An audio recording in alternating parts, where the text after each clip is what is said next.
I want to talk a little healthcare reform in this segment. First topic is on an idea that the Republicans had that I thought might not be that bad. It turns out there's a couple of important wrinkles to that idea. And in order to help us do that, we brought on Igor Volsky from the Center for American Progress to talk about that. Igor, welcome to the Young Turks. Thanks for having me on. We appreciate you coming on. Igor, they came up with this idea of, hey, you know what, why don't we allow the insurance companies to compete throughout the country instead of state by state? That way they won't necessarily have a monopoly within a certain state, and it'll create a more competitive environment. And I said on the show that that seemed to be the first good Republican idea on this, and that I was open to it. Am I missing something here about their proposal?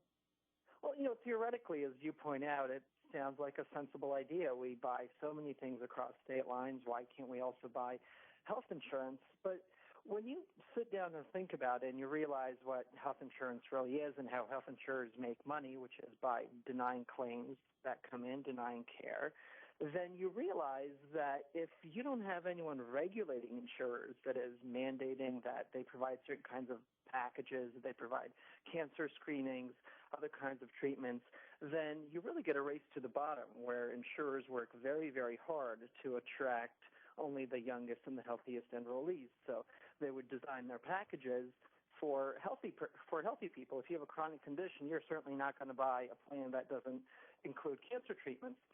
And so what buying across state lines allows you to do under the Republican plan is an insurer decides which laws, which regulations they want to follow. And they don't even have to relocate into that state.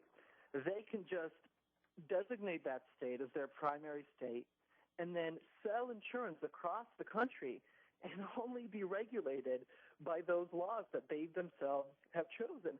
And in fact, the Republican proposal even says that you can sell policies from the Virgin Islands where there's very few standards, if any at all.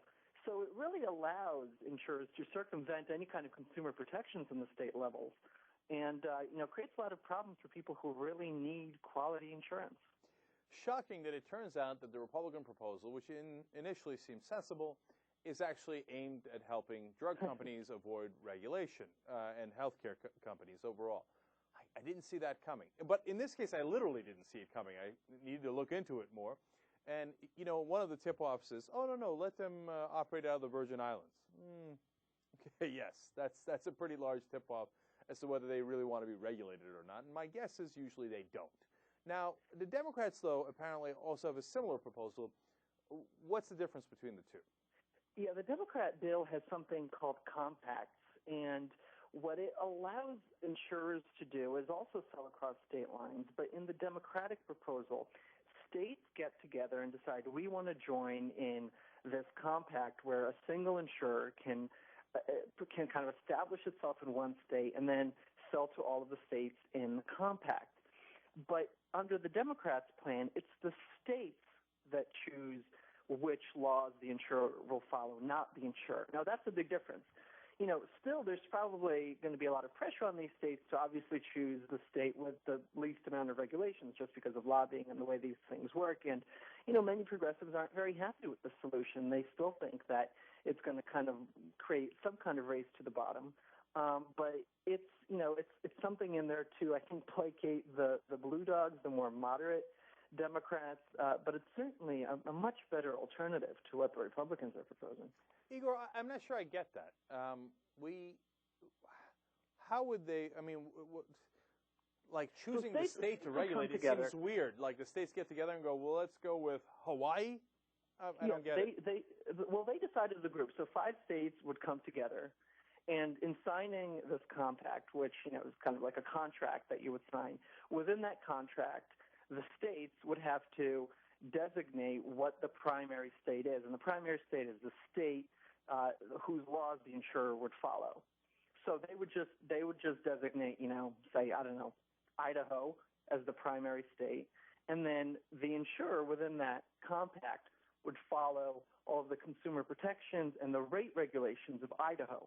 Now, all the other states in the compact would still have say on claims processing problems or on if somebody had a problem with their insurance. the person in that secondary state would go to their home state. But for things like consumer protections, things like benefit mandates, what the plan needs to include on rate regulations, how much more can you charge older people than younger people, all of that is going to be decided by the laws of the primary state, which the state compact decides. All right. This seems needlessly complicated, but before we get to my proposal, which I'm sure has a flaw in it, let me ask you, why do they, let me just ask you about my proposal. Why not do a national one? What's with this 5 states get together and they pick Idaho's? It doesn't make any sense to me. Why don't we let them compete nationally? Because I see the value in that, whether it's a Republican or a Democratic proposal. But I obviously don't want them to cheat and take the least amount of regulation from a state, so why don't we do it on a nationwide basis?